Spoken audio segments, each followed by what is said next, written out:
13-year-olds find mom's hidden book. What they do next destroys their innocence forever.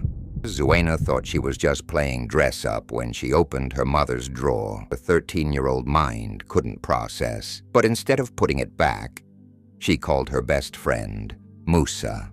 What happened next will terrify every parent watching this. These two children decided to act out what they saw in those pages.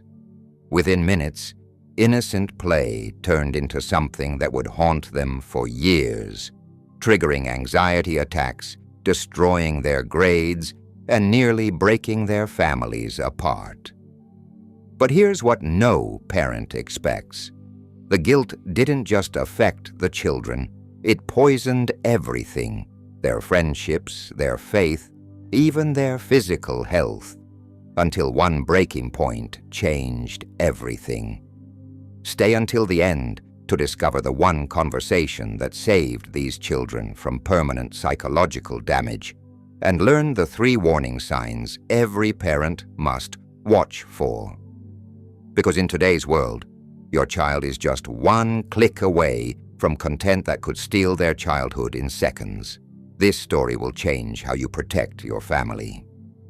The morning sun cast golden ribbons across the red earth of Ikorodu, painting the small Nigerian town in shades of amber and hope. It was Thursday, March 15th, a date that would forever be etched in the memories of 2 families, though they had no way of knowing it as they went through their familiar morning routines. 13-year-old Zuena Adebayo stood at her family's front gate, her freshly braided cornrows catching the early light like tiny mirrors. She wore a yellow dress that her grandmother had sewn for her last birthday, the fabric still bright despite months of play and adventure. Her dark eyes sparkled with the kind of mischief that made her mother both proud and nervous, the intelligence and curiosity that drove her to excel in school, but also to ask too many questions about things meant for older minds. "Zuena, remember what I told you," her mother called from the doorway, adjusting the crisp white blouse that marked her as one of the town's successful working women.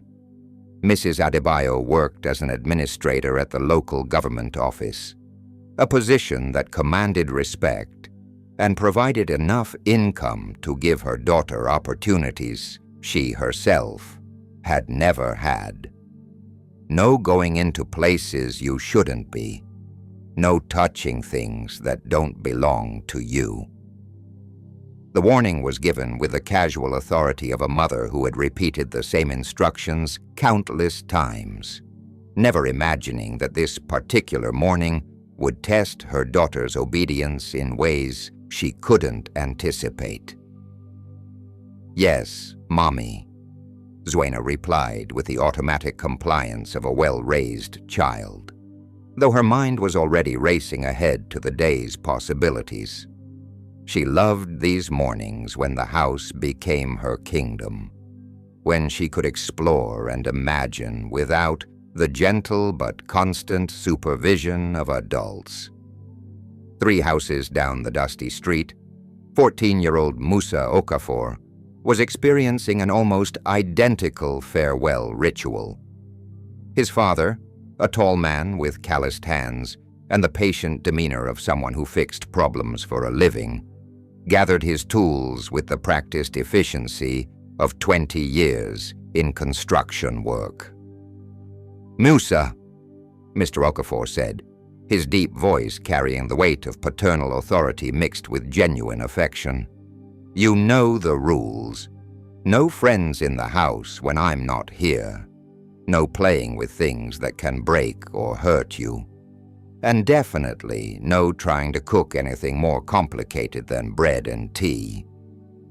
Musa grinned, his boyish face lighting up with the kind of innocent humor that had always made his father's heart swell with pride. At 14, he was beginning to show signs of the man he would become.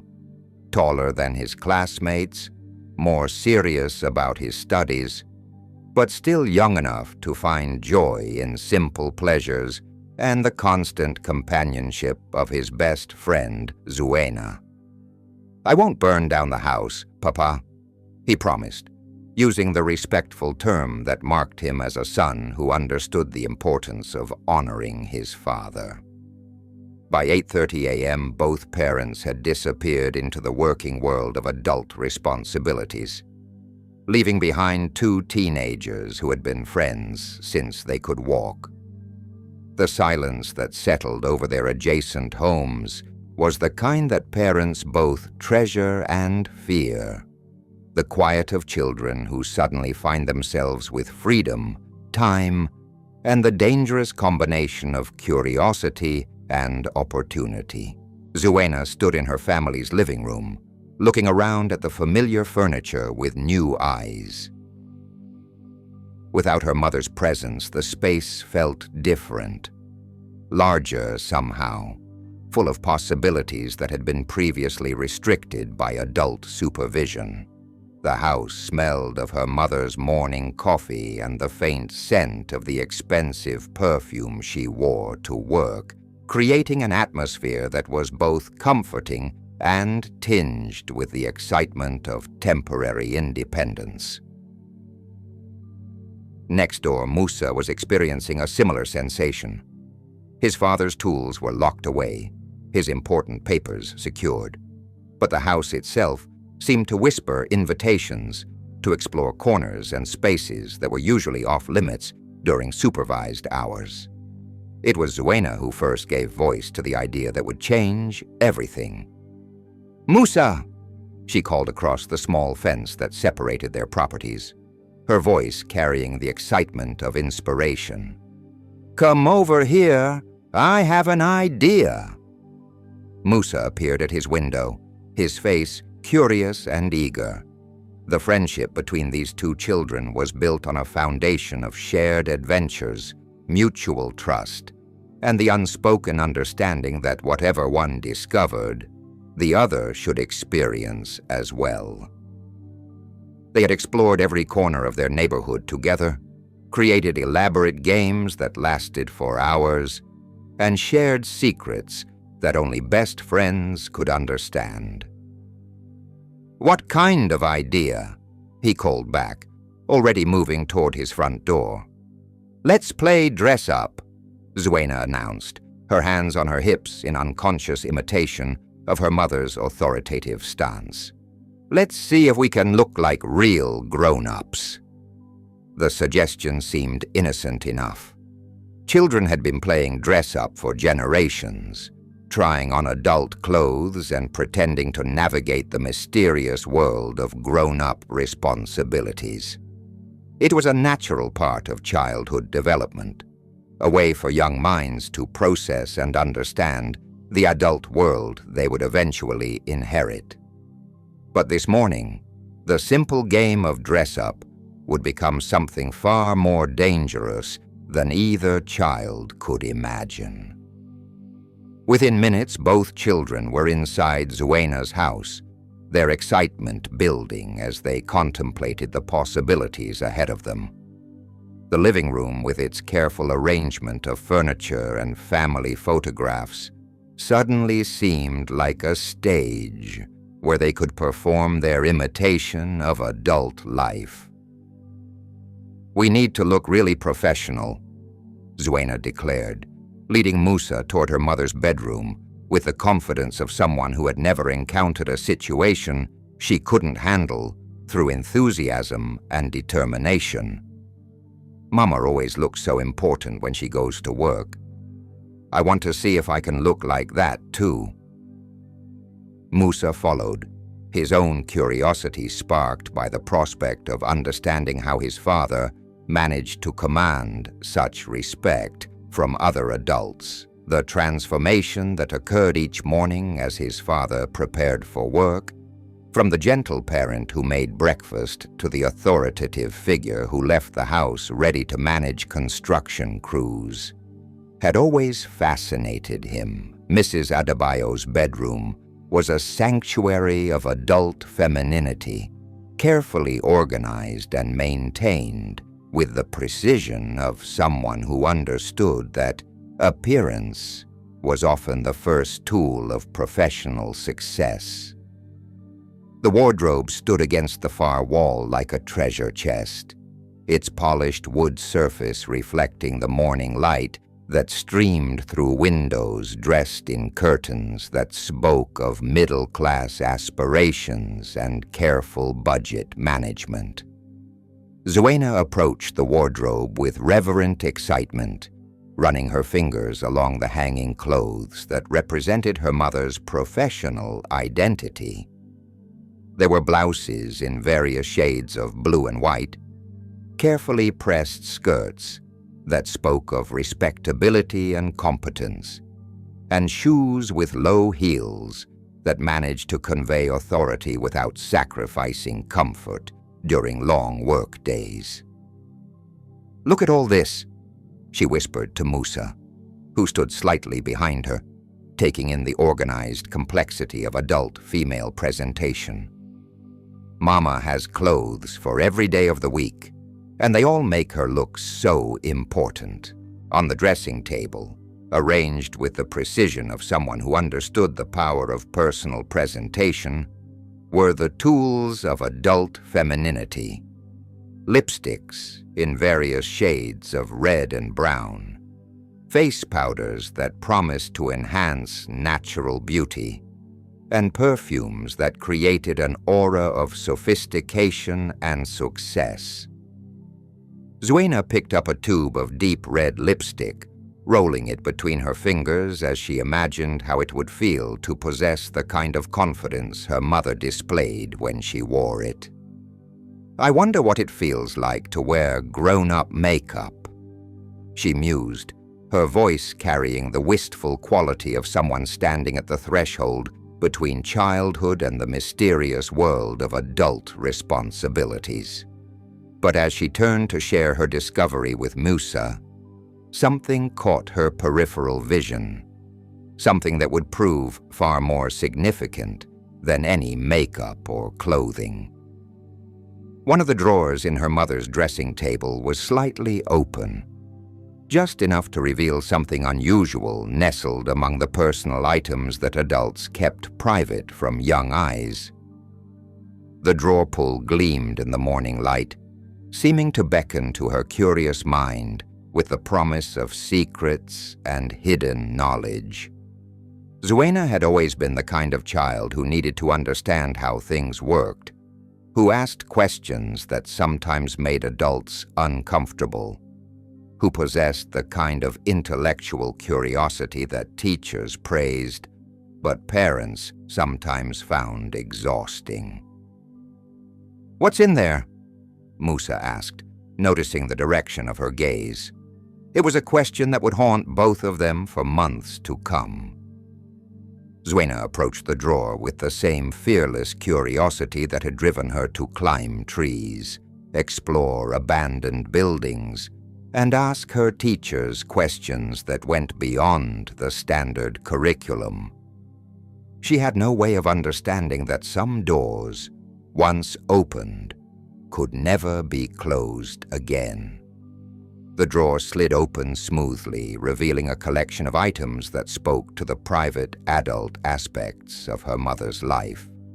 Items that children were not meant to discover or understand until they had developed the emotional and psychological maturity to process them appropriately.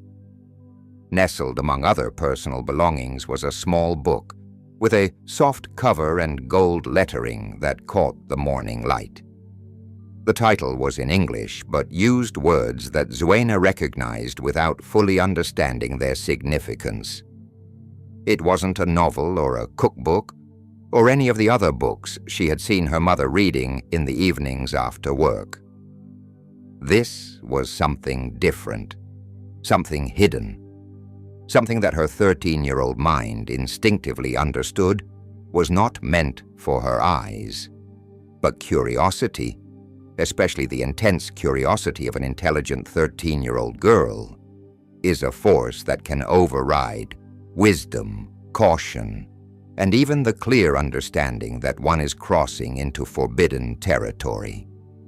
Zuena picked up the book. The first page of the book contained an illustration that made Zuena's eyebrows furrow in confusion. Two adults were positioned close together in a way that seemed strange to her young mind, their faces expressing emotions that she couldn't identify or understand. The art style was sophisticated, clearly created for adult consumption. But the subject matter was completely foreign to her childhood experience. "What kind of book is this?" she whispered, though some instinct told her to keep her voice low, even though they were alone in the house. Musa leaned closer, his own curiosity sparked by her obvious confusion. "Let me see," he said, settling beside her on the edge of her mother's bed. Together they began to turn the pages, their young minds struggling to process content that had been created for mature adults who possessed the emotional and psychological framework to understand the complex relationships between love, intimacy, and physical expression. Page after page revealed a world that existed parallel to their own childhood understanding. A world of adult relationships that involved concepts, emotions, and physical interactions that their innocence had protected them from encountering. There were words beneath the illustrations, but many of them belonged to a vocabulary that they had never needed to learn. Terms that adults used to discuss aspects of relationships that children were naturally shielded from until they developed the maturity to understand them appropriately. As they continued through the book, something began to change in the atmosphere of the room. The innocent excitement of their dress-up game was being replaced by something heavier, more complicated. The illustrations were affecting them in ways they couldn't articulate, creating feelings and reactions that their young minds had no framework for understanding or processing. Zuena felt her heart beginning to race, not with the familiar excitement of discovery, but with a kind of anxiety she had never experienced before. Her chest felt tight, and she was becoming aware of her own body in ways that felt strange and uncomfortable. The protective innocence that had surrounded her since birth was being stripped away page by page, replaced by confusion, premature awareness, and a growing sense that she was crossing lines that shouldn't be crossed. Musa was experiencing similar discomfort. The images in the book were creating reactions in his adolescent body that he didn't understand and couldn't control. At 14, he was beginning to experience the early stages of puberty. But his parents and teachers had carefully managed his introduction to these changes, providing age-appropriate information and guidance that helped him understand what was happening to him without overwhelming him with adult concepts he wasn't ready to handle. But this book was bypassing all of that careful, age-appropriate education, thrusting him directly into adult content that his mind and emotions weren't equipped to process safely. "I don't understand what they're doing," Zuena said softly, her voice carrying a note of distress that should have served as a warning to both children. "Me neither," Musa replied, but he couldn't seem to stop looking at the images. There was something compelling about them, something that activated curiosity and physical responses that he had never experienced before. They reached the final page in silence, the playful energy that had brought them together completely dissolved. The book closed with a soft sound that seemed unnaturally loud in the oppressive quiet of the bedroom. For several minutes, neither child spoke. They sat side by side on the edge of the bed, each lost in their own confusion and struggled to process what they had just experienced. The familiar bedroom suddenly felt foreign, charged with an energy that made even the sunshine streaming through the windows seem different. "Why do you think our parents have this?" Zuena finally asked, her voice barely above a whisper. It was a question that opened doors in their young minds, doors that should have remained closed until they possessed the wisdom and maturity to understand what lay beyond them. Musa looked at her with an expression that had aged years in the space of 20 minutes. "Maybe they do the things in the book," he said, his voice carrying a new knowledge that felt too heavy for his 14-year-old heart to bear. The suggestion hung in the air between them like a bridge connecting their innocence to a world of adult understanding that they weren't prepared to enter. But once the possibility had been voiced, it couldn't be unspoken. And that's when Zuena made the suggestion that would haunt both of them for years to come.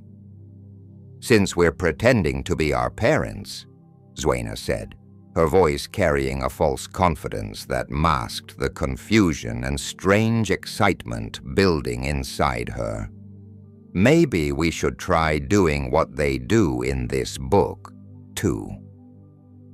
The words escaped her lips before her better judgment could intervene, driven by the dangerous combination of adolescent curiosity and the premature exposure to adult content that had hijacked her natural development process.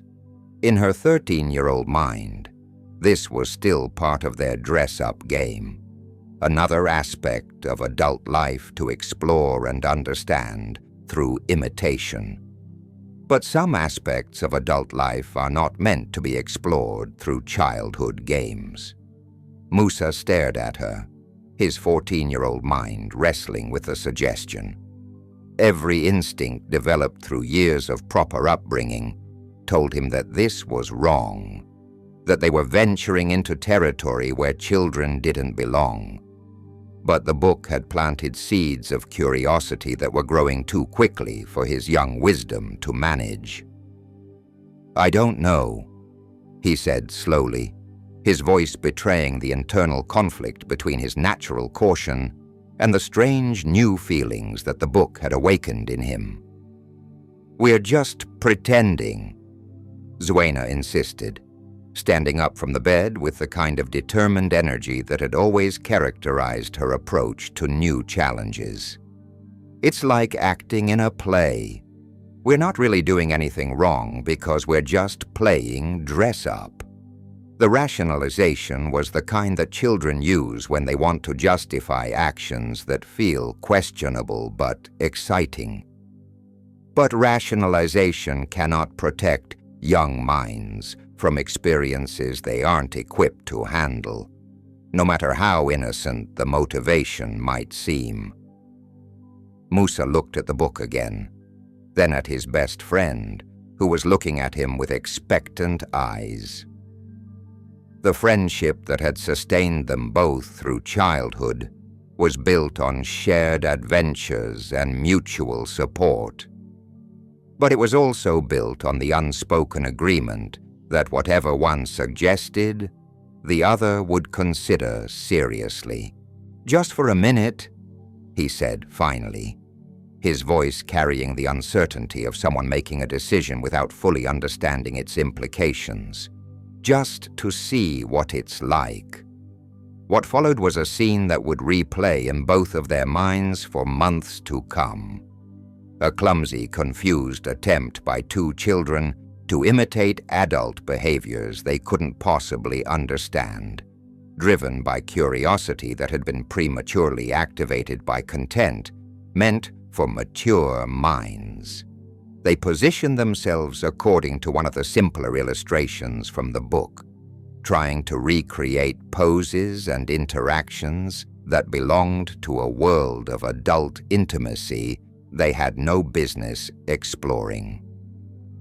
But what began as awkward imitation quickly transformed into something that felt wrong in ways they couldn't articulate. Zuena felt her heart racing in a way that had nothing to do with the excitement of play. Her body was responding to situations and stimuli that her mind wasn't prepared to process. The comfortable familiarity of childhood friendship was being replaced by sensations and emotions that felt foreign and overwhelming. Musa experienced similar confusion and discomfort. The physical closeness that had always been innocent in their friendship suddenly felt charged with implications he couldn't understand. His body was reacting in ways that embarrassed and confused him, creating feelings that he had no framework for understanding or managing. Within minutes, the game had become something that neither child wanted to continue, but neither knew how to stop gracefully. "Zuena," Musa said suddenly, his voice carrying a note of panic that cut through the strange atmosphere that had developed between them. "I think we should stop. This doesn't feel like playing anymore." The words served as a lifeline for both children, offering them an escape from a situation that had spiraled beyond their ability to control or understand. They stepped away from each other quickly, both of them feeling a mixture of relief and shame that they couldn't articulate. The innocent friendship that had brought them together was still there, but it was now complicated by shared experience that belonged to a world they weren't ready to inhabit. They sat on opposite ends of the bed, the book lying between them like evidence of a crime they didn't fully understand they had committed. The silence that followed was heavy with confusion, premature awareness, and the crushing realization that something fundamental had changed in their relationship and in their understanding of themselves. Neither child possessed the vocabulary or emotional maturity to process what they had just experienced. They only knew that the innocent joy of childhood had been replaced. Neither child possessed the vocabulary or emotional maturity to process what they had just experienced. They only knew that the innocent joy of childhood had been replaced by something heavy and complicated that they couldn't name or understand. The bedroom that had welcomed them with the promise of innocent dress-up games now felt like a crime scene. Every familiar object, the mirror where Zuena's mother checked her appearance each morning, the chair where she sat to put on her work shoes, the window that looked out onto their quiet neighborhood, seemed to have witnessed something that shouldn't have happened. "Do you think we did something wrong?" Zuena whispered, her voice barely audible in the oppressive silence that had settled over them. The question hung in the air like an accusation, forcing both children to confront the growing realization that their game had crossed boundaries they didn't even know existed. Musa looked down at his hands, unable to meet his best friend's eyes.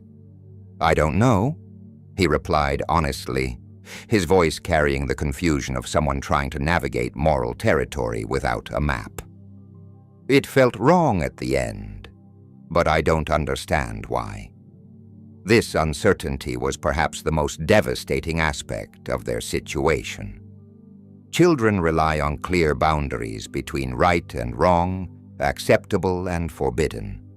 Their parents, teachers, and community leaders had spent years establishing these boundaries, creating a moral framework that helped them navigate the world safely and appropriately. But the book had introduced them to a gray area where their natural instincts conflicted with newfound curiosity about things they weren't equipped to understand. They were experiencing guilt without fully comprehending what they felt guilty about. Shame without understanding the source of their shame. "What if Mama finds out?" Zuena asked, her voice carrying the weight of a secret that already felt too heavy for her 13-year-old heart to bear. The prospect of discovery terrified both children, not just because they feared punishment, but because they couldn't even explain what they had done wrong. How could they confess to actions they didn't understand? How could they seek forgiveness for crossing lines they hadn't known existed? Musa stood up abruptly, his desire to escape the situation overriding his usual reluctance to leave his best friend when she was distressed. "I should go home," he said quickly, not looking back at Zuena or the book that lay between them like evidence of their shared transgression. "Wait!"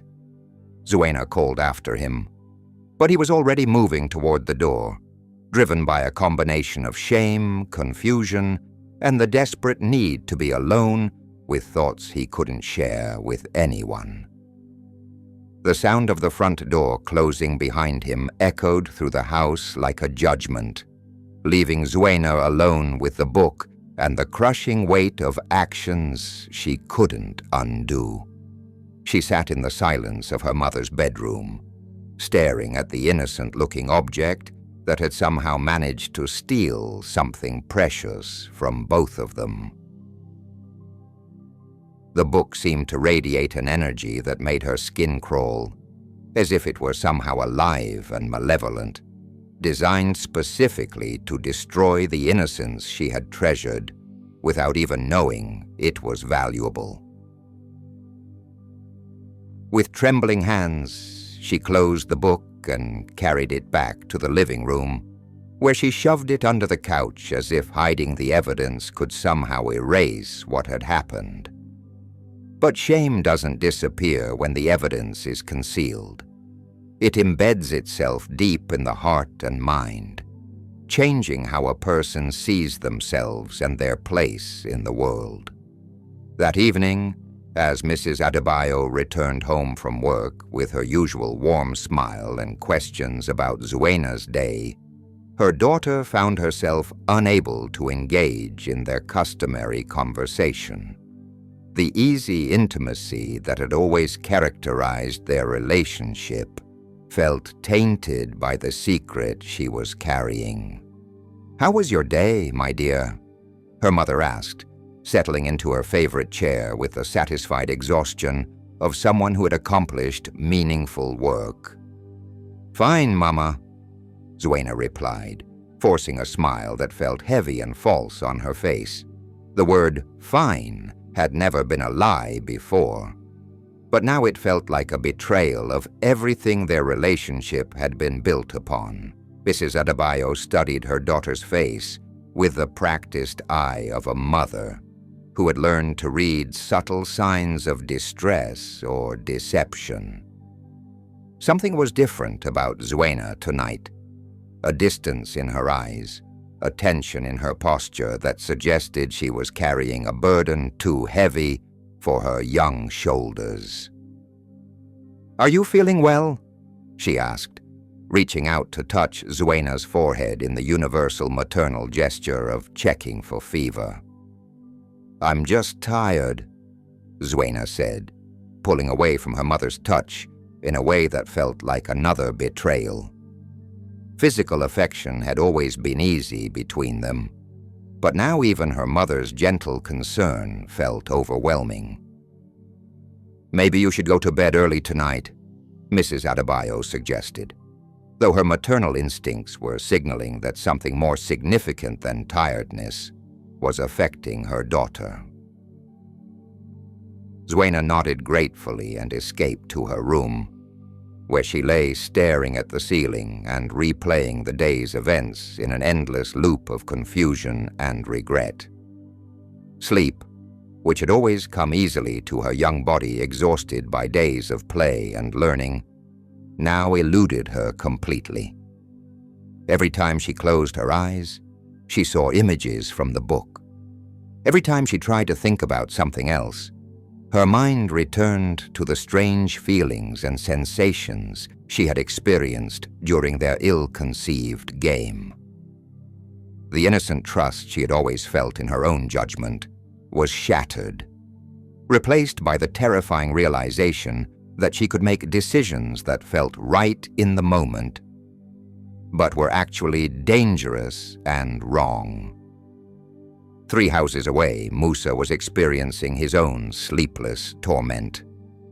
He sat on the edge of his bed, staring at his toes and struggling with emotions too complex for his 14-year-old heart to bear. The comfortable certainty of childhood was gone, replaced by a premature awareness of adult complexities that he had no tools to understand or manage.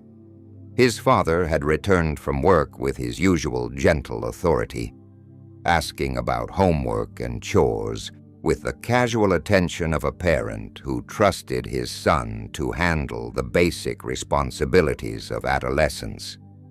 But every interaction felt charged with the possibility of discovery. Every question seemed to probe deeper than its surface meaning. "Did you have a good day?" Mr. Okafor had asked over their simple dinner of rice and stew. "Yes, sir," Musa had replied, though the words felt like poison in his mouth. He had always been an honest child, raised to believe that truth was the foundation of all meaningful relationships. But how could he tell the truth about something he didn't understand himself?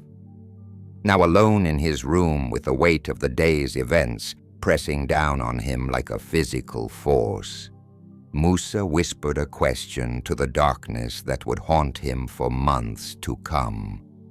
"What have I become?" The next morning dawned gray and overcast, as if the sky itself were reflecting the internal weather of 2 children who had lost something precious without fully understanding what it was. Zuena woke from a restless sleep, feeling older and more burdened than she had ever felt in her 13 years of life. She dressed for school mechanically, going through the motions of her morning routine, while her mind remained trapped in the events of the previous day. The yellow dress that had made her feel bright and confident just 24 hours earlier now felt too childish, inappropriate for someone who had crossed into territory where children didn't belong. Her mother noticed the change immediately. "You're very quiet this morning," Mrs. Adebayo observed, studying her daughter's face with growing concern. "I didn't sleep well," Zuena replied, which was true as far as it went, but left out the crucial information about why sleep had been impossible. "Perhaps you're coming down with something," her mother suggested, reaching out again to check for fever. This time Zuena didn't pull away, grateful for any explanation that didn't require her to reveal the truth about her condition. The walk to school, which had always been a time of easy conversation and shared anticipation for the day ahead, passed in silence. Zuena found herself unable to make eye contact with her mother, afraid that somehow the guilt and shame she was carrying would be visible in her eyes. At school, she went through the motions of attending classes and participating in lessons, but her mind was elsewhere. The innocent chatter of her classmates about homework, weekend plans, and childhood concerns felt foreign to her now, as if she were listening to conversations in a language she no longer spoke fluently. During lunch break, she sat alone under a tree in the schoolyard, watching her peers play games that now seemed impossibly young and naive. The easy joy that had always characterized her approach to friendship and learning felt unreachable, separated from her by the weight of knowledge she didn't want but couldn't return. Meanwhile, Musa was experiencing his own isolation. He attended his classes at the local secondary school with the same mechanical precision that Zuena had shown. But his usual enthusiasm for learning and social interaction had been replaced by a heavy preoccupation with thoughts he couldn't share with anyone. His best friend at school, a boy named Ibrahim who had known him since primary school, noticed the change immediately. "What's wrong with you today?" Ibrahim asked during their morning break. "You look like someone died." The observation was more accurate than Ibrahim could have known. Something had died, the innocence that had protected both Zuena and Musa from premature exposure to adult complexities.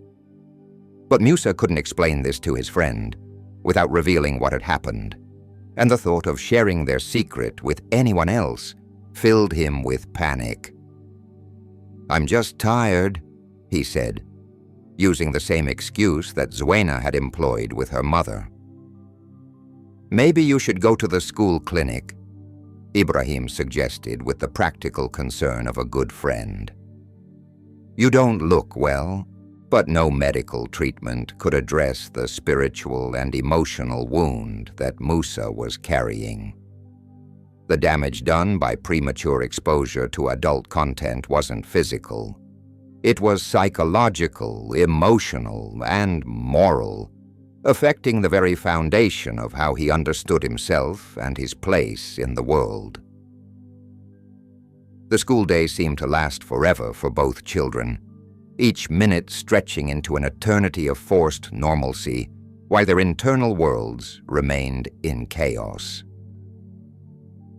When the final bell rang, they both felt a mixture of relief and dread.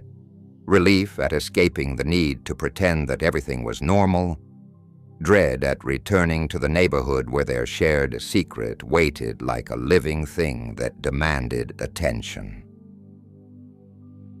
The walk home from school, which had always been a time of eager anticipation and planning for afternoon adventures, now felt like a march toward judgment.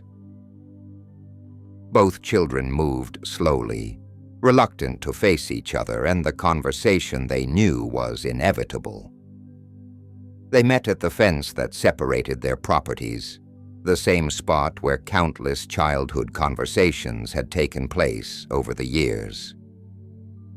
But this conversation would be different from all the others, weighted with knowledge they didn't want and emotions they couldn't understand. "Hi," Zuena said softly, her voice carrying none of its usual warmth and energy. "Hi," Musa replied, equally subdued. They stood looking at each other across the small distance that had never felt like a barrier before, but now seemed to represent the gap between their previous innocence and their current state of confused awareness. "Did you sleep?" Zuena asked, though she could see from his tired eyes and drawn face that he had experienced the same kind of restless night that had tormented her. "No," he admitted. "I kept thinking about yesterday." The word yesterday carried weight that would have been impossible just 2 days earlier. It had become a watershed moment in both of their lives, a before and after that would forever divide their childhood into 2 distinct periods, the time of innocence and the time after. "Me too," Zuena said, her voice barely above a whisper. "I can't stop thinking about it." They stood in silence for several minutes, both wanting to discuss what had happened but lacking the vocabulary or emotional framework to address it appropriately. The experience had introduced them to aspects of human relationships and physical intimacy that children their age simply weren't equipped to process or understand. "Do you think we're different now?" Musa asked suddenly, voicing a fear that had been growing in both of their minds since the previous afternoon. It was a profound question for a 14-year-old to ask. demonstrating an intuitive understanding that some experiences change us fundamentally and permanently. They were both sensing that they had crossed a threshold from which there was no return, but they couldn't articulate what that meant for their future development or their relationship with each other. "I feel different," Zuena admitted. "I don't feel like a kid anymore, but I don't feel like a grown-up either. I feel like something in between, and it's scary." The observation was remarkably mature for a 13-year-old, reflecting the kind of premature psychological development that often occurs when children are exposed to adult content before they have the emotional tools to process it safely. "Should we tell someone?" Musa asked, though the prospect of confession terrified him almost as much as the secret itself. "Tell them what?" Zuena replied. "I don't even understand what we did wrong. How can we explain it to adults when we can't explain it to ourselves?" This was the heart of their dilemma. They were carrying guilt and shame about actions they couldn't fully comprehend, feeling the weight of moral transgression without understanding the nature of the boundaries they had crossed. "Maybe we should just forget about it," Musa suggested desperately. "Maybe if we don't talk about it or think about it, it will go away." But Zuena shook her head with wisdom beyond her years. "I don't think that's how it works," she said. "I think when you know something, you can't unknow it. And I think when you do something, you can't undo it." The conversation continued for nearly an hour, two children trying to navigate emotional and moral territory without a map, struggling to understand experiences that were meant for minds much older and wiser than their own. Over the following days, the secret that Zuena and Musa shared became like a poison that infected every aspect of their lives. What had once been an easy, natural friendship became complicated by shared knowledge that felt too heavy and dangerous to carry, but too frightening to reveal. They continued to see each other daily. Their families lived too close and their friendship was too established for them to avoid contact completely. But the comfortable intimacy that had characterized their relationship was gone. In its place was a careful politeness, a distance that both of them felt, but neither knew how to bridge. Zuena found herself unable to concentrate on her schoolwork, her mind constantly returning to questions she couldn't answer and feelings she couldn't understand. Her grades, which had always been excellent, began to slip as her attention wandered during lessons and her homework remained incomplete. "Nom," Mrs. Adebayo noticed the change with growing concern. Her bright, engaged daughter was becoming withdrawn and distracted, showing signs of stress that seemed disproportionate to the normal challenges of adolescence. "Zuena," she said one evening as she found her daughter staring blankly at her mathematics homework, "is there something troubling you? You seem very preoccupied lately." The question sent panic shooting through Zuena's chest. Her mother's concerned, loving face represented everything she was afraid of losing through confession, but also everything she was slowly losing through the corrosive effects of keeping such a significant secret. "I'm fine, Mama," she said quickly, turning back to her homework with forced concentration. "Just tired from school." But Mrs. Adebayo wasn't convinced. She had raised Zuena from infancy, had learned to read every subtle shift in her daughter's mood and behavior. The child sitting at the kitchen table was carrying a burden that went far beyond academic stress or normal adolescent concerns. "You know you can talk to me about anything," she said gently, sitting down beside her daughter. "No matter what it is, no matter how difficult or embarrassing, I'm here to help you." The offer of unconditional support was exactly what Zuena needed to hear, but it was also what she feared most. The thought of disappointing her mother, of seeing shock or anger replace the love and trust in her eyes, felt unbearable. "I know, Mama," she said, still not looking up from her homework, "but there's nothing to talk about." The lie felt like acid in her mouth, corroding the relationship that had always been built on honesty and mutual trust. Meanwhile, Musa was experiencing his own struggles with the weight of secrecy. His appetite had disappeared, his sleep remained disrupted, and his usual enthusiasm for sports and social activities had evaporated. His father, less verbally expressive than Mrs. Adebayo but equally attentive to his son's well-being, noticed the changes with growing alarm. "Son," Mr. Okafor said one evening as they sat together on their small front porch, "you seem troubled. Is there something at school that's bothering you? Problems with your friends or teachers?" The direct question forced Musa to make another choice between truth and deception, and once again, fear won over honesty. "No, Papa," he said, his voice carefully controlled. "Everything is fine." But Mr. Okafor had raised his son to be truthful and responsible, and the evasiveness he was seeing didn't match the character he had worked so hard to develop in his child. "Sometimes," he said carefully, "young people encounter situations that are difficult to handle alone. There's no shame in asking for help when you need it." The offer was gentle and non-judgmental, exactly the kind of opening that could have led to healing conversation. But Musa's fear of disappointing his father, combined with his inability to understand or articulate what had happened, prevented him from accepting the lifeline being offered. "I understand, Papa," he said, "but I'm okay."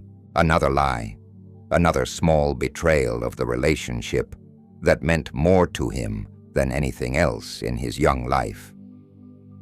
As days turned into weeks, the psychological and emotional damage from their premature exposure to adult content continued to accumulate in both children. What had begun as confusion and guilt was evolving into more serious symptoms that affected every aspect of their development. Zuena began experiencing anxiety attacks during school hours, sudden episodes of rapid heartbeat and difficulty breathing that sent her to the school clinic with symptoms the nurse couldn't understand or treat.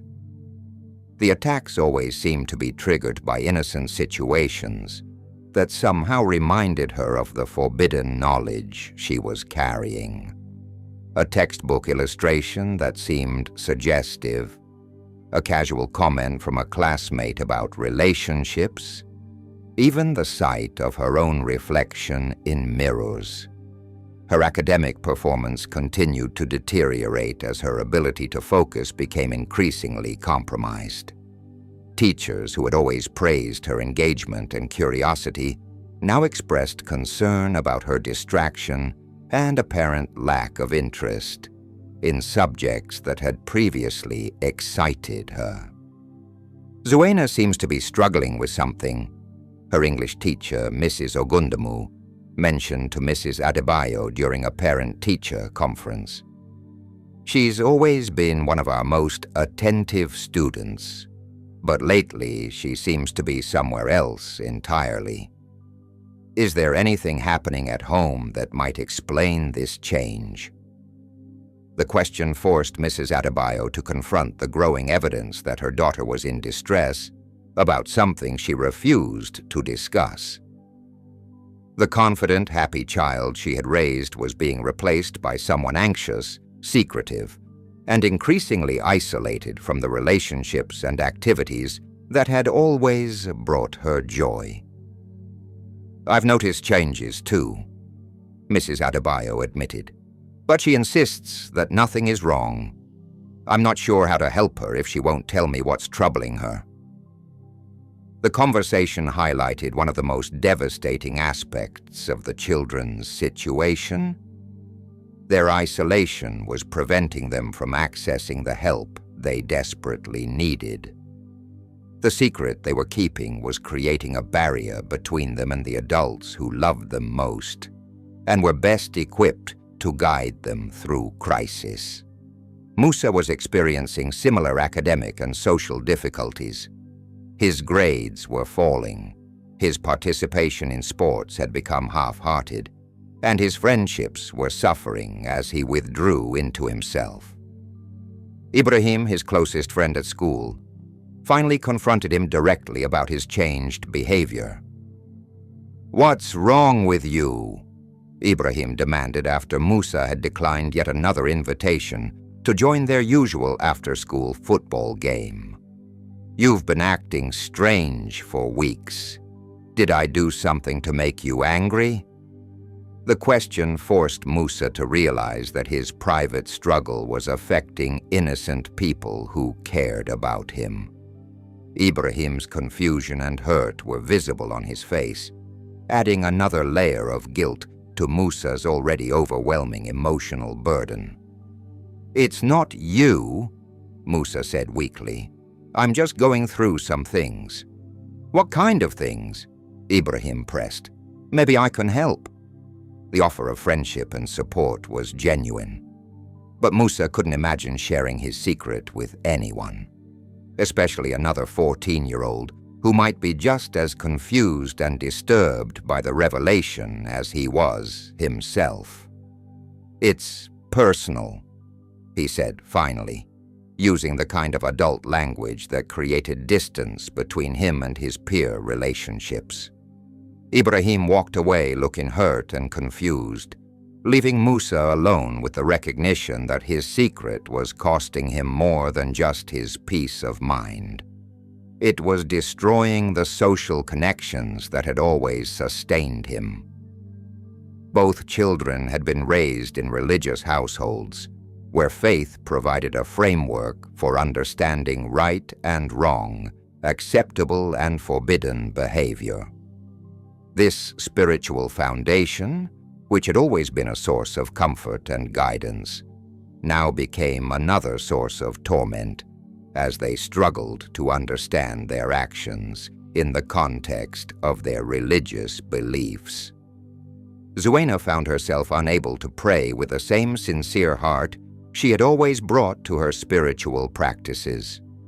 The words of familiar prayers felt hollow in her mouth, and she was constantly afraid that God could see the guilt and shame she was carrying. The loving, protective deity she had always trusted now seemed like a judge who might condemn her for actions she didn't fully understand. During family prayer time, which had always been a source of comfort and unity, she sat in silent agony, afraid to participate fully but unable to explain her reluctance without revealing the secret that was eating away at her soul. "Is something bothering you during prayers?" her mother asked one evening, after noticing Zuena's obvious discomfort during their usual devotional time. "No, Mama," Zuena replied quickly, though her inability to meet her mother's eyes betrayed the lie. The spiritual crisis was perhaps the most devastating aspect of her situation because it attacked the very foundation of her identity and worldview. The faith that had always provided answers and comfort now seemed like a source of judgment and condemnation. Musa was experiencing a similar spiritual struggle. He had always been a devout young man, taking seriously his family's Islamic faith and finding strength in prayer and religious study. But now he felt separated from God by a wall of guilt and shame that he couldn't scale or tear down. During prayer times, he found himself distracted by thoughts of the book and the feelings it had awakened in him. The spiritual peace that prayer had always provided was replaced by agitation and fear. He began to worry that his spiritual life had been permanently damaged by his transgression. "You seem troubled during prayers lately," his father observed, with the gentle concern that had always characterized his approach to spiritual guidance. "Is there something you need to discuss?" The question was asked with love and without judgment, the kind of opening that could have led to healing conversation. But Musa's fear of spiritual condemnation, combined with his inability to articulate what he had done wrong, prevented him from accepting the guidance being offered. "I'm okay, Papa," he said, adding another lie to the growing collection that was poisoning his relationship with his father. The spiritual isolation was particularly painful because both children had been taught that faith was a source of help in times of trouble. But their secret felt too shameful to bring to God, and their inability to access spiritual comfort added another layer of suffering to their already overwhelming emotional burden. As the weeks passed, the psychological and emotional stress that both children were carrying began to manifest in physical symptoms that alarmed their families and teachers. Guilt and shame, when carried long enough, have a way of affecting the body as well as the mind and spirit. Zuena began experiencing frequent headaches that sent her to the school clinic and worried her mother enough to schedule a medical appointment. The doctor found nothing physically wrong with her, but the headaches persisted, always seeming to worsen when she was reminded of her secret or when anxiety about discovery peaked. She also began having nightmares that woke her, screaming in the middle of the night, though she could never remember the specific content of the dreams when her mother rushed to comfort her. The disrupted sleep left her tired and irritable during the day, further affecting her academic performance and social relationships. Her appetite disappeared almost completely, and Mrs. Adebayo watched with growing alarm as her daughter picked at meals without eating enough to sustain her normal energy levels. The vibrant, healthy child she had always been was being replaced by someone pale, thin, and obviously unwell. "I'm taking you to see Dr. Fashola," Mrs. Adebayo announced, after finding Zuena barely touching her breakfast for the third consecutive day. "This has gone on long enough."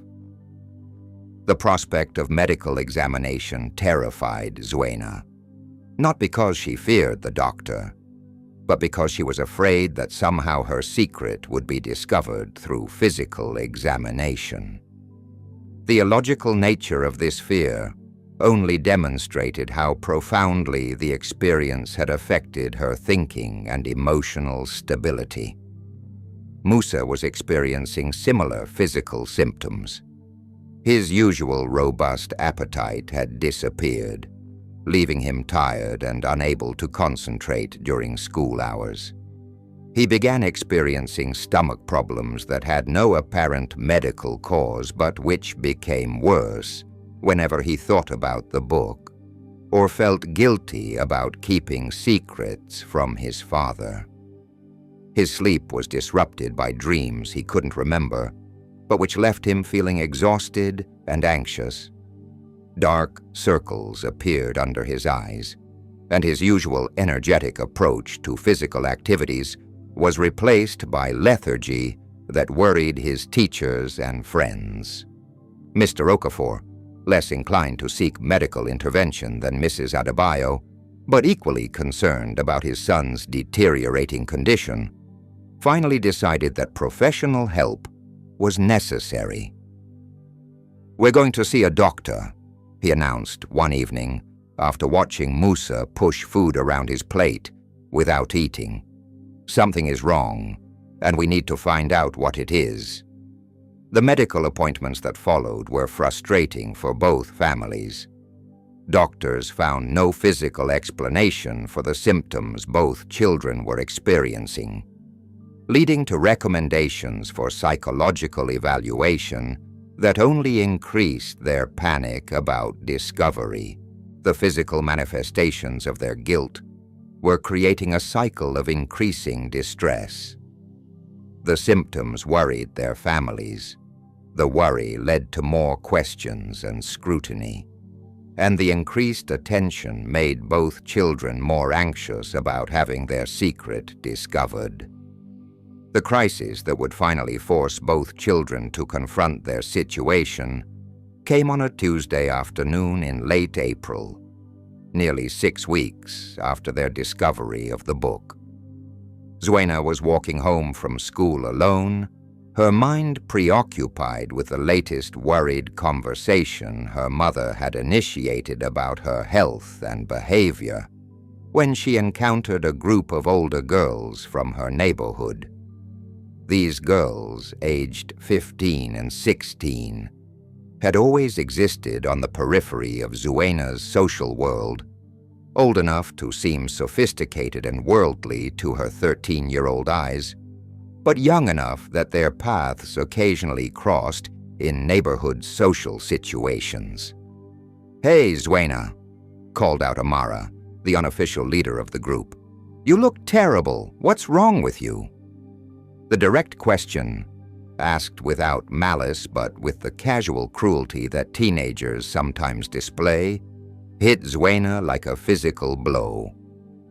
She'd been so focused on hiding her distress from adults that she hadn't realized how visible her suffering had become to her peers.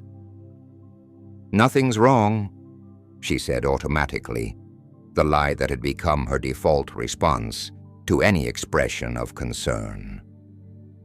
But Amara wasn't easily dismissed. "Come on," she said, stepping closer with the kind of aggressive friendliness that masked deeper curiosity. "Everyone can see that something's bothering you. Are you in trouble at school? Problems at home?" The questions were innocent enough, but they triggered something in Zuena that had been building for weeks. The constant pressure of keeping such a significant secret, combined with the physical and emotional toll it was taking on her, suddenly felt unsustainable. "It's nothing anyone can help with," she said, her voice carrying a weariness that seemed far too mature for her 13 years. "Try us," suggested another girl, Kemi, moving closer with the kind of concerned interest that girls her age often showed for dramatic situations. "Maybe we can give you advice." The offer of peer support was tempting in a way that adult help had never been. These girls were closer to her own age, might understand things that adults couldn't, and most importantly, didn't represent the kind of authority figures whose disappointment she feared most. "It's about something I found," Zuena said slowly, testing the waters of confession with a partial truth. "Something I wasn't supposed to see."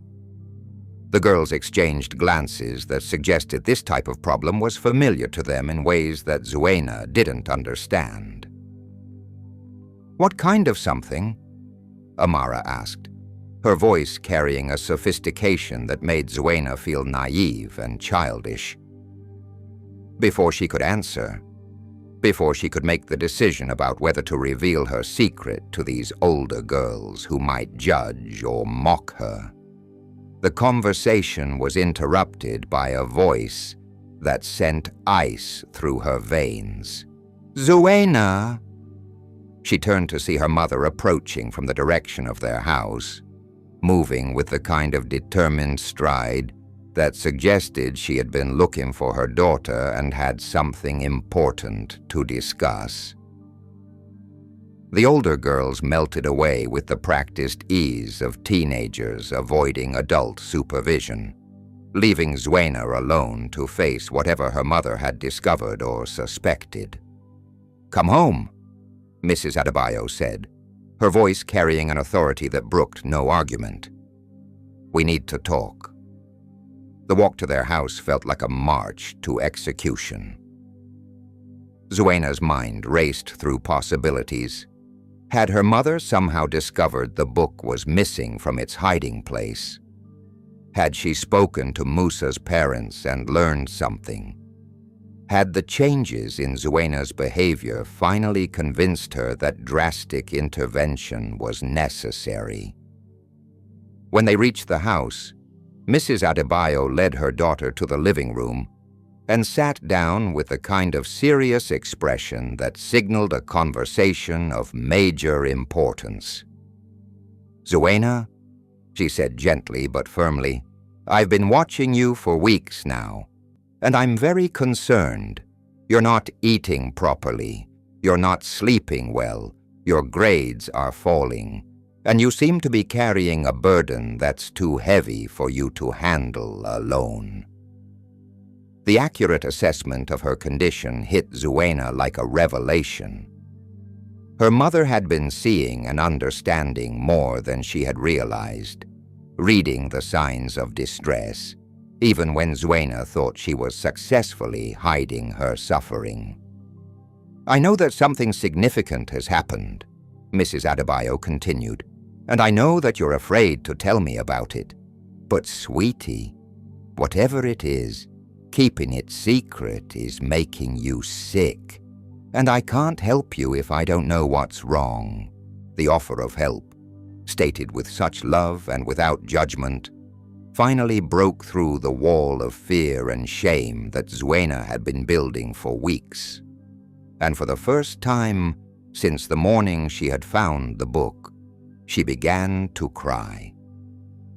The tears that had been building inside Zuena for weeks came pouring out in great, shuddering sobs that seemed to shake her entire body. Mrs. Adebayo immediately moved to wrap her arms around her daughter, offering the kind of unconditional comfort that only a mother can provide. "It's okay," she murmured, holding Zuena close and stroking her hair with gentle, soothing motions. "Whatever it is, we'll figure it out together. You don't have to carry this alone anymore." The relief of finally being held, finally being offered the support she had needed for so long, made Zuena cry even harder. All the fear, guilt, shame, and confusion that had been poisoning her for weeks came flooding out in tears that seemed to wash away some of the toxicity that had been building in her young heart. When the initial storm of emotion had passed, Mrs. Adebayo pulled back slightly to look into her daughter's face with eyes full of love and concern. "Can you tell me what happened?" she asked gently. "Take your time, there's no rush." Zuena wiped her eyes with the back of her hand, taking several deep breaths as she gathered the courage to speak the truth she had been carrying for so long. "Mama," she began, her voice barely above a whisper, "do you remember that day a few weeks ago when you went to work and left me alone?" Mrs. Adebayo nodded, her attention completely focused on her daughter's words. "Musa came over and we decided to play dress-up. We wanted to look like grown-ups, like you and his papa." The beginning of the story seemed innocent enough, the kind of childhood game that Mrs. Adebayo would normally find charming rather than concerning. "So I went to your room to look for your lipstick and your nice clothes," Zuena continued, her voice growing stronger as the words began to flow. "But when I was in there, I saw that one of your drawers was open a little bit." Mrs. Adebayo felt a chill of premonition as she began to understand where this story might be leading. "I was curious, so I looked inside," Zuena said, her voice dropping back to a whisper. "And I found a book. It had pictures of adults doing things I didn't understand." The confession hung in the air between them, and Mrs. Adebayo felt her heart break as she realized what her daughter had discovered and the burden she had been carrying as a result. "I looked through the whole book," Zuena continued, her words coming faster now as if the act of confession was creating its own momentum. "And then I called Musa to come see it too. We both looked at it together." Mrs. Adebayo closed her eyes briefly, understanding now the source of her daughter's distress, and feeling a mixture of regret, concern, and profound love for the child who had finally found the courage to seek help. "And then," Zuena said, her voice barely audible, "we decided to try doing one of the things we saw in the pictures. We thought we were just playing, but it felt wrong. It didn't feel like playing at all." The final revelation was spoken in a voice so quiet that Mrs. Adebayo had to lean forward to hear it, but she caught every word and understood immediately why her daughter had been suffering so profoundly. "Oh, my sweet girl," she said, pulling Zuena close again. "Thank you for telling me. I know how hard that was." Mrs. Adebayo held her daughter for several minutes, allowing the relief of confession to settle between them before beginning the conversation that would hopefully start the healing process. She'd always known that parenting would eventually require her to navigate difficult situations, but she had never imagined facing something quite like this. "Zuena," she said finally, her voice gentle but serious, "I want you to listen to me carefully. First, I'm not angry with you. You made a mistake, but you also did something very brave by telling me the truth." The words were exactly what Zuena needed to hear. For weeks, she'd been terrified that confession would lead to anger, disappointment, and the loss of her mother's love. Instead, she was being offered understanding and support at the moment when she needed it most. "But Mama," Zuena said through fresh tears, "I feel like I've done something terrible. I feel dirty and wrong, and I don't know how to feel clean again." Mrs. Adebayo's heart broke at her daughter's words, understanding that the book had stolen more than just innocence. It had damaged her child's fundamental sense of self-worth and spiritual cleanliness. "Listen to me," she said firmly, taking Zuena's face in her hands so they were looking directly into each other's eyes. "You are not dirty. You are not wrong. You are a good girl who encountered something that was meant for adult minds, not children's hearts." She paused to let those words sink in before continuing.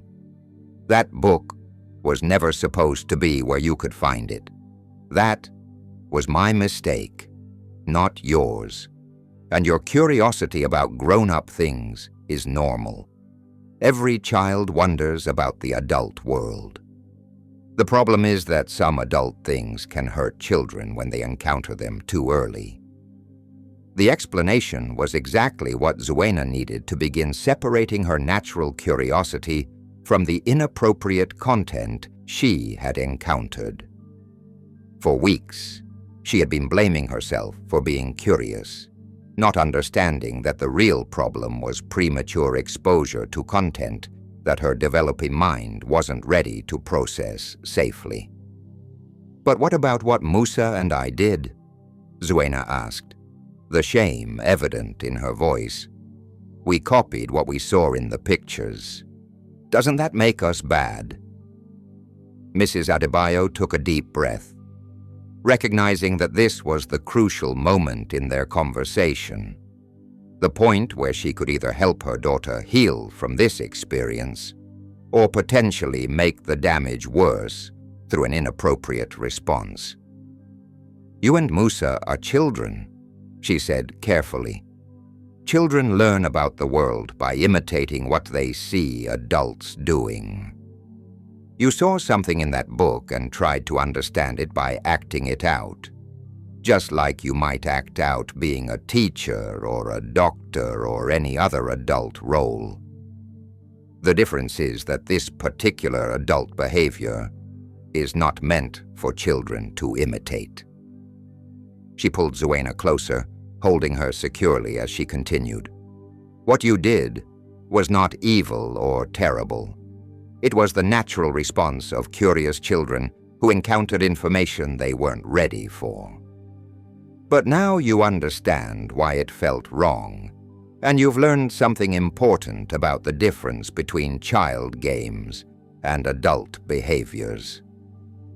The conversation continued for nearly an hour, with Mrs. Adebayo carefully addressing each of Zuena's concerns and fears, while providing the age-appropriate education that should have preceded any exposure to such content. She explained the difference between healthy curiosity and premature exposure, helped Zuena understand that her feelings of guilt were normal but not necessary, and most importantly assured her that their relationship was not damaged by this revelation. "There's one more thing we need to do," Mrs. Adebayo said as their conversation began to wind down. "We need to talk to Musa's parents. They have a right to know what happened, and Musa probably needs the same kind of support and guidance that you're getting." The prospect of expanded exposure terrified Zuena, but she understood the logic and fairness of including Musa's family in the healing process. "Will they be angry with us?" she asked. "They might be disappointed that it happened," her mother replied honestly. "But I believe they'll respond with the same love and concern that I have. And Zuena, keeping this secret from them would not be fair to Musa, who is probably suffering just as much as you have been." That evening, Mrs. Adebayo walked the short distance to the Okafor family home, carrying with her the weight of a conversation that no parent wants to have, but that was necessary for the healing of both children. She had called ahead to arrange the meeting, explaining only that there was a situation involving both children that required discussion. Mr. Okafor welcomed her into their modest living room with the kind of respectful concern that had always characterized their neighborly relationship. Musa was asked to join them, and the moment he saw Mrs. Adebayo's serious expression, he understood that his secret was about to be revealed. "There's something that happened several weeks ago that both of our children have been keeping secret," Mrs. Adebayo began, her voice gentle but clear. "Zuena finally found the courage to tell me about it today, and I believe Musa has been suffering in the same way she has." She went on to explain the discovery of the book, the children's decision to look through it together, and their subsequent attempt to imitate what they had seen. Throughout her explanation, she was careful to emphasize the children's natural curiosity rather than any malicious intent, while also acknowledging the seriousness of what had occurred. Mr. Okafor listened with the kind of quiet attention that suggested he was processing not just the information, but also its implications for his son's well-being. When Mrs. Adebayo finished speaking, he turned to look at Musa with eyes that held disappointment, but also unmistakable love. "Is this true?" he asked quietly. Musa nodded, unable to speak, but visibly relieved that the secret was finally out in the open. "Why didn't you come to me?" Mr. Okafor asked, his voice carrying hurt as well as concern. "I was afraid," Musa whispered, his voice barely audible. "I didn't understand what we had done wrong. but I knew it felt wrong, and I was scared you would be disappointed in me." The honesty of the response seemed to touch something deep in Mr. Okafor's heart. He reached out and placed a hand on his son's shoulder, a gesture that conveyed both authority and affection. "Musa," he said slowly, "I am disappointed that this happened. But I'm not disappointed in you as my son. You made a mistake, but you're still the good boy I've always been proud of." The conversation that followed was remarkable for its wisdom and compassion.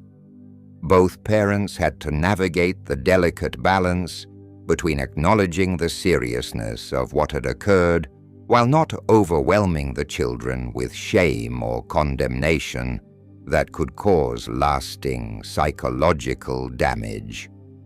Mr. Okafor explained to his son the same concepts that Mrs. Adebayo had shared with Zuena: the difference between natural curiosity and premature exposure to adult content, the importance of bringing questions and concerns to trusted adults rather than trying to figure things out alone, and the understanding that mistakes could be learning opportunities rather than sources of permanent shame. "You are still children," he told Musa with gentle firmness. "And children should not have to carry adult burdens or try to understand adult behaviors before they're ready. What happened was not your fault, but it is something we need to learn from." The parents also spent time discussing practical measures to prevent similar incidents in the future: better securing of adult materials, more proactive conversations about age-appropriate development, and the creation of environments where children felt safe, bringing questions and concerns to adults, rather than seeking answers through potentially harmful exploration. In the days and weeks that followed these crucial conversations, both families began the process of helping their children heal from an experience that had damaged their innocence and created unnecessary guilt and shame. The healing process was not immediate or simple, but it was characterized by love, wisdom, and a commitment to restoring the children's sense of worth and security. Zuena's physical symptoms began to improve almost immediately after her confession. The headaches that had plagued her for weeks disappeared, her appetite returned, and her sleep became more restful. The relief of no longer carrying such a heavy secret had an immediate positive impact on her overall health and well-being. But the psychological healing took longer. For several weeks, she continued to struggle with feelings of shame and self-doubt, despite her mother's reassurances. The book had introduced her to concepts and feelings that her 13-year-old mind was not equipped to process, and it took time for her to develop a healthier understanding of what had happened. Mrs. Adebayo arranged for Zuena to speak with a counselor who specialized in helping children process difficult experiences. The counselor, a kind woman named Dr. Aduni, who had years of experience working with young people, helped Zuena understand that her reactions were normal and that healing was not only possible but inevitable with proper support. Many children accidentally encounter adult content, Dr. Aduni explained during one of their sessions. What matters is not that it happened, but how we help you understand and process the experience so that it doesn't continue to hurt you. The counseling sessions provided Zuena with tools for managing the lingering anxiety and self-doubt that resulted from her premature exposure to adult content.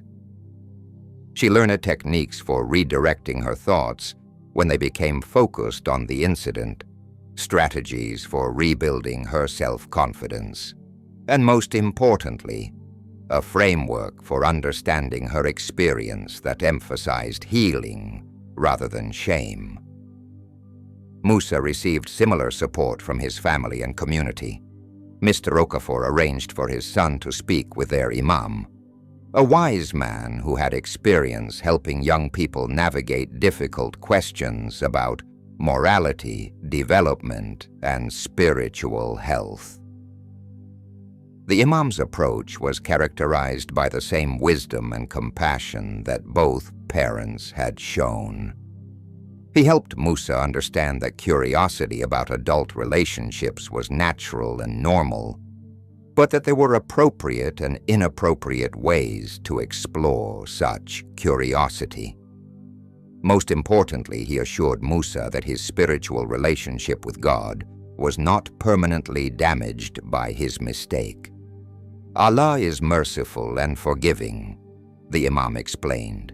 He understands that children make mistakes as they learn about the world. What matters is that you seek forgiveness, learn from the experience, and continue to grow in wisdom and righteousness. The spiritual healing was crucial for Musa, whose faith had always been central to his identity and sense of purpose. Understanding that he was not condemned or rejected by God allowed him to begin rebuilding his spiritual confidence and returning to the practices that had always brought him comfort and guidance. One of the most significant challenges in the healing process was helping Zuena and Musa rebuild their friendship in a way that acknowledged what had happened, while not allowing it to permanently damage the relationship that had been so important to both of them. For several weeks after the truth was revealed, both children struggled with how to interact with each other. The shared secret that had isolated them from their families now seemed to create a barrier between them as well. They were embarrassed about what they had done together, unsure how to return to the innocent friendship they had enjoyed before. Both sets of parents recognized that this was a crucial aspect of the healing process. The friendship between their children had been a source of joy and support for years, and they didn't want the unfortunate incident to destroy something that had been so positive and important. Mrs. Adebayo and Mr. Okafor arranged for a supervised conversation between the children, providing a safe space for them to address what had happened and begin the process of moving forward together. Zuena and Musa, Mrs. Adebayo began as the four of them sat together in the Okafor family living room. You've both been through a difficult experience together, and now you're both healing from it. But your friendship is important, and we don't want what happened to destroy the good relationship you've always had. She looked at both children with warm, encouraging eyes. Is there anything you want to say to each other about what happened? The question opened the door for a conversation that both children needed, but hadn't known how to initiate on their own. I'm sorry I suggested we look at the book together, Zuena said quietly, looking down at her hands. If I had just put it back when I found it, none of this would have happened. Musa shook his head. You don't have to apologize to me, he said. I made the choice to look at it too, and I was the one who suggested we try to copy what we saw. We both made mistakes. The exchange was simple but profound, allowing both children to take responsibility for their actions while also offering each other forgiveness. It was exactly the kind of honest, age-appropriate conversation that could serve as a foundation for rebuilding their friendship. Mr. Okafor spoke next, his voice gentle but clear. What you both need to understand is that good friendships can survive mistakes and difficult times. The fact that you went through this experience together doesn't have to be a source of permanent shame between you. It can be something you learned from together. The conversation continued with both parents, helping the children establish new boundaries and expectations for their friendship. They discussed the importance of bringing questions and concerns to adults, rather than trying to figure things out alone. The value of protecting each other's innocence, rather than encouraging each other toward inappropriate exploration. And the understanding that true friendship involves helping each other make good choices. Over the following months, both children demonstrated remarkable resilience as they processed their experience and integrated the lessons they had learned into their continuing development. The support they received from their families, combined with their own natural strength and intelligence, allowed them to not only heal from what had happened, but to grow stronger and wiser as a result.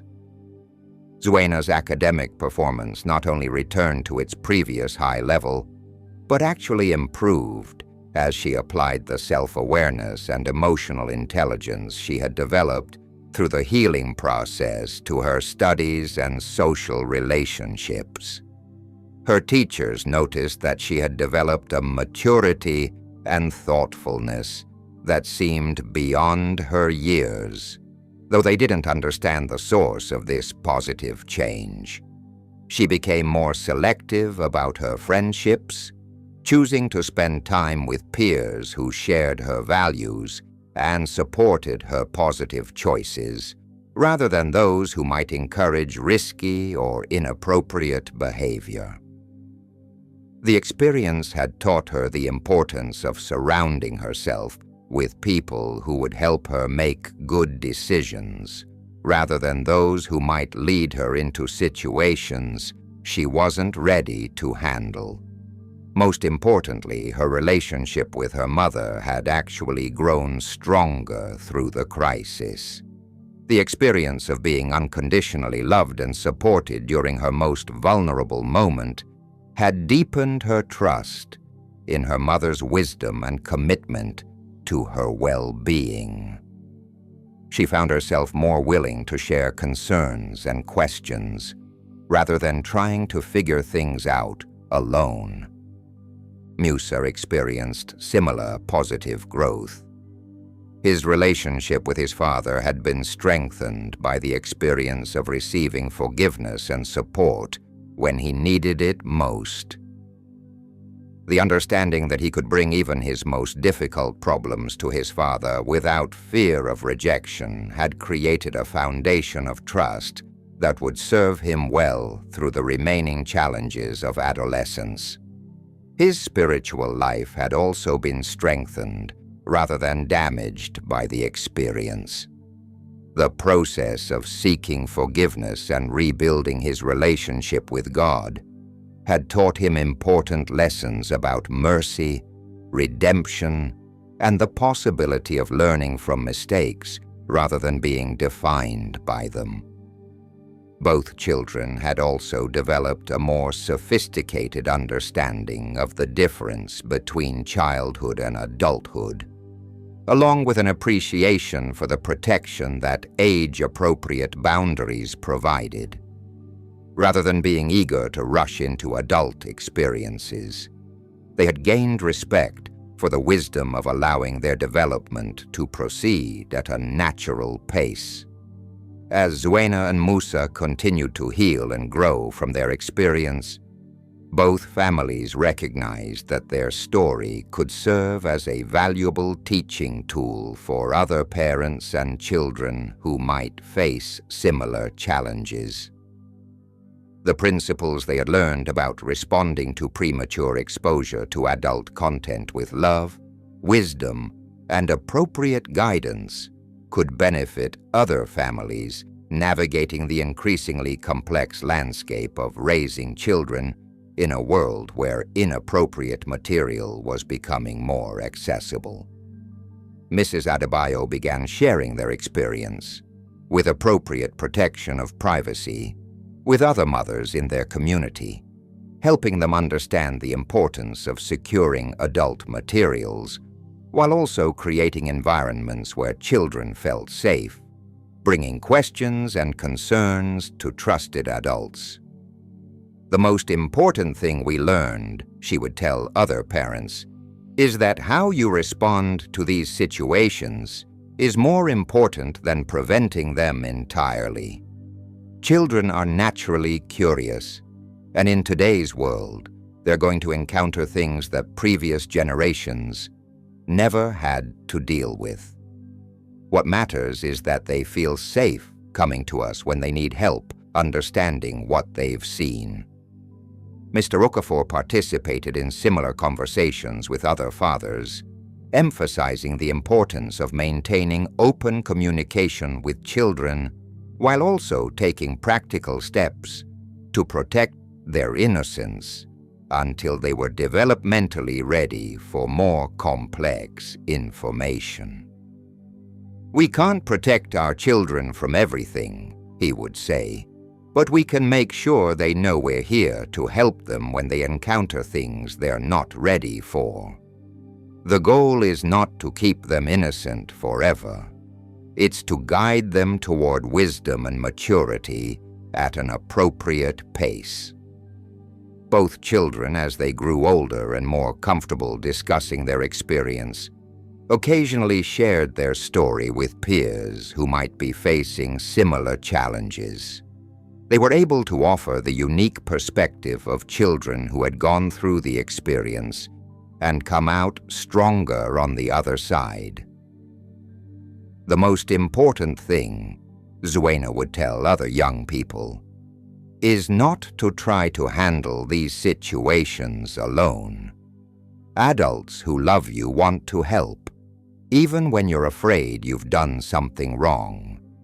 And keeping secrets about things that make you feel bad just makes everything worse. The wisdom that emerged from Zuena and Musa's experience had implications that extended far beyond their individual families. As word of their story spread through their community, always with appropriate respect for privacy, it sparked important conversations about how to raise children safely in an increasingly complex world. Local schools began implementing more comprehensive programs for educating parents about the challenges their children might face, including premature exposure to adult content through various media sources. These programs emphasize the importance of proactive communication rather than simply trying to shield children from all potentially harmful material. Religious leaders in the community also began addressing these topics more directly, helping families understand how to integrate their faith-based values with practical strategies for protecting and guiding their children. The imam who had counseled Musa shared his insights with other religious leaders, helping them develop approaches that emphasized redemption and healing rather than shame and condemnation. Perhaps most importantly, the story helped other children who had similar experiences feel less alone and ashamed. Several young people came forward to seek help for their own struggles with premature exposure to adult content, finding the courage to confess their experiences because they knew that healing and forgiveness were possible. The community response demonstrated one of the most important lessons from Zuena and Musa's experience, that children's welfare is a community responsibility, not just an individual family concern. When families work together to create environments that protect innocence while supporting healthy development, everyone benefits. 5 years after their childhood crisis, Both Zuena and Musa had grown into young adults who were notable for their wisdom, emotional intelligence, and commitment to helping others navigate similar challenges. Their experience, rather than defining them as victims or causing lasting damage, had become a source of strength and insight that informed their character and life choices. Zuena, now 18, was preparing to study psychology at university with the goal of specializing in child development and trauma recovery. Her own experience had given her unique insights into the challenges faced by young people who encounter inappropriate content, and she was passionate about developing better support systems for children and families facing such situations. "I used to think that what happened to us was just a terrible mistake," she reflected during a conversation with her mother as she prepared for university. "But now I understand that it was also an opportunity to learn important lessons about resilience, healing, and the power of truth-telling. I wouldn't choose to go through it again, but I'm grateful for the wisdom it gave me." Her relationship with her mother had continued to grow stronger over the years, built on the foundation of trust and unconditional love that had been established during their most difficult conversation. Mrs. Adebayo had become not just a parent, but a mentor and friend, someone Zuena could turn to for guidance on everything from academic decisions to relationship questions. Musa, now 19, had also channeled his experience into positive directions. He was studying education with a focus on youth counseling, inspired by the support he had received from his father and Imam during his own healing process. His goal was to become the kind of adult that young people could turn to when they faced challenges they didn't know how to handle alone. "The Imam who helped me taught me that our greatest struggles can become our greatest strengths if we let them," Musa said during a similar reflective conversation with his father. "What happened when we were children was difficult, but it also taught me about forgiveness, redemption, and the importance of having people in your life who will love you even when you make mistakes." Both young people had developed healthy relationships with peers who shared their values and supported their positive choices. Their early experience with the dangers of premature exposure to adult content had made them more thoughtful about the media they consumed and the relationships they developed. As they entered adulthood, both Zuena and Musa began to take on more active roles in helping other young people who might be facing similar challenges. They volunteered with local organizations that provided support for children and families dealing with various forms of trauma, bringing their unique perspectives to programs designed to help young people heal and grow. Zuena developed a particular expertise in helping young girls who had been exposed to inappropriate sexual content, whether through accidental discovery, peer pressure, or predatory behavior. Her ability to relate to their experiences from a place of personal understanding, combined with her academic training in psychology, made her unusually effective in helping these children process their experiences and rebuild their sense of self-worth. "When I talk to girls who have been through similar experiences," she explained to a colleague, "I can honestly tell them that healing is possible, that their worth is not defined by their mistakes, and that they can grow stronger through adversity. I know these things are true because I've lived them." Musa focused his efforts on working with young men who were struggling with issues related to sexuality, identity, and moral development. His own experience of receiving non-judgmental support during a vulnerable time had taught him the importance of creating safe spaces where young people could explore their questions and concerns without fear of condemnation. So many young men are getting their understanding of relationships and sexuality from inappropriate sources, he observed during a training session for youth counselors. They need adults who can provide accurate, age-appropriate information in the context of strong values and unconditional support. Both young people had also become advocates for policy changes that would better protect children from premature exposure to adult content, while supporting families who needed help addressing such situations when they occurred.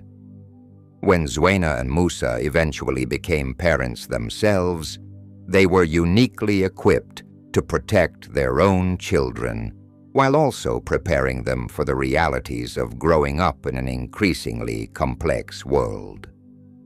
Their personal experience had taught them the importance of proactive communication, appropriate boundaries, and unconditional love in creating environments where children could develop safely and healthily. Zuena's approach to parenting was informed by her understanding of the importance of age-appropriate education and open communication. From early ages, her children received clear, honest information about their bodies, relationships, and the difference between childhood and adult experiences, all delivered in the context of strong family values and unconditional love.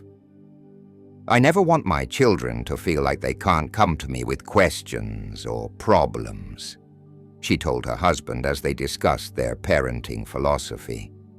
And I never want them to have to learn about important things from inappropriate sources because we were too uncomfortable to provide proper guidance. Musa took a similar approach with his own family, emphasizing the importance of creating a home environment where children felt safe, bringing their curiosities and concerns to trusted adults rather than trying to figure things out on their own or seeking answers from potentially harmful sources. The goal is not to keep them innocent forever, he explained to his wife, echoing words his father had spoken years earlier. The goal is to guide them toward wisdom and maturity at an appropriate pace, with proper support and guidance. Both families became models in their communities for how to raise children who were both protected and prepared, innocent and informed, sheltered and resilient. 25 years after their childhood experience, Zuena and Musa looked back on their story as one of redemption, growth, and the transformative power of love and wisdom in the face of crisis. What could have been a source of lasting shame and damage had instead become the foundation for lives dedicated to helping others navigate similar challenges. Their story had been shared, always with appropriate respect for privacy, in academic conferences, parenting workshops, and community education programs, serving as an example of how families and communities could respond to children's premature exposure to adult content with wisdom, compassion, and effectiveness. The principles that emerged from their experience had been incorporated into training programs for teachers, counselors, and religious leaders, helping these professionals better support families facing similar challenges. Perhaps most importantly, their story had helped countless other children and families understand that healing was possible, that mistakes didn't have to define identity, and that crisis could become opportunity when met with love, wisdom, and appropriate support. When I think about that 13-year-old girl who was so afraid and ashamed, Zuena reflected during a conversation with Musa on the 25th anniversary of their experience. I want to tell her that everything will be okay. Not just okay, better. That this terrible thing will become a source of strength and wisdom that will help her help others. Musa nodded in agreement. I think about that scared 14-year-old boy, too, he said, and I want him to know that the adults who love him really will continue to love him, that forgiveness is real, and that this experience will teach him things about resilience and redemption that will shape his entire life in positive ways. Their friendship, tested by crisis and strengthened by healing, had endured through all the years between childhood and middle age. They remained close friends, united not only by their shared experience, but by their commitment to using their story to help others. The story of Zuena and Musa serves as a powerful reminder that children's exposure to inappropriate content is not primarily a story about failure. It's a story about response. How families, communities, and societies respond to these inevitable challenges determines whether they become sources of lasting damage or opportunities for growth, wisdom, and stronger relationships. Their experience teaches us that curiosity is normal and healthy, but it needs appropriate guidance and boundaries to develop safely. Secrets that cause shame are toxic, especially for children who don't have the emotional tools to process complex experiences alone. Truth-telling should be rewarded, not punished, even when the truth reveals mistakes or poor choices. Love is stronger than disappointment, and children need to know that their worth is not conditional on perfect behavior. Healing is always possible when crisis is met with wisdom, compassion, and appropriate support. Community support is essential because protecting children's welfare is not just an individual family responsibility.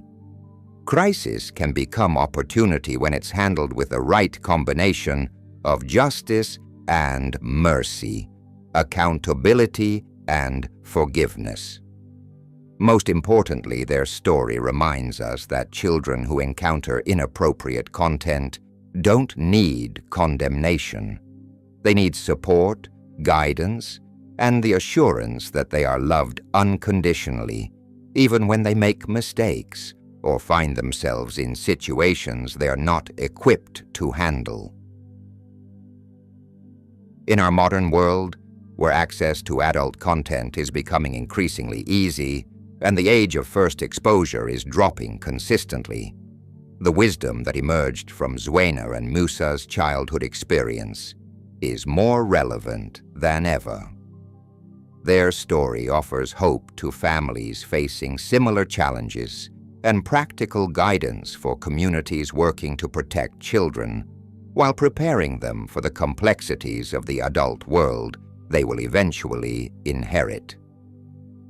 The little town of Ikorodu, where their story began, has become a model for how communities can work together to create environments that protect childhood innocence while supporting healthy development.